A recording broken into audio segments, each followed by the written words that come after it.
энэ дэлхийн дулаарлыг багасгахын тулд хүүхдүүд хэн бүхэн юу хийж болох вэ? Гэрийнхаа талбайд мод тарих. За яг үнэ. Гэртээ очиод энэ хүүхэд яана гэж байна. Гэрийнхаа талбайд мод тарья л гэж байна. Аава ээжээ энэ хавар хэдүүлээ нэг мод тарья.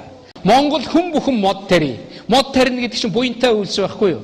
Мод тариад ирэхээр яах вэ? Тэр нөгөө нүүр сүчлийн хийгээ чи мод яадаг үлээ?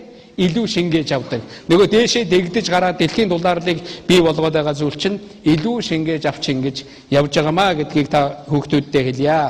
Одоо та бүхэн орой очиод унтаж чадахгүй дэлхийд дулаараад байх юм байна. Хамаг гол ширэгэх юм байна. Одоо би яандаа гэж битгий бод. Би ямар алхам хийх вэ л гэж бод. Тийм ээ? Манай гэр ямар алхам хийх вэ? Энэ дэлхийн дулаарлалтаа тэмцэх боломж байна гэж бод. Нөгөө л нүрээ угаахтаа, нөгөө шүдээ угаахтаа, нөгөө модоо тарихтаа одоо нарны зайнаас хэдүүлээ цайгаа чанж уудаг болёо л гэж танаа гэрэл нарны зайнаас цайгаа чанж уудаг болчих юм бол дэлхийн дулаарлыг багасгахад нөгөө тэр гол мөрөн ширэхэд танаа гэрийн оруулж байгаа хөв нэмэр.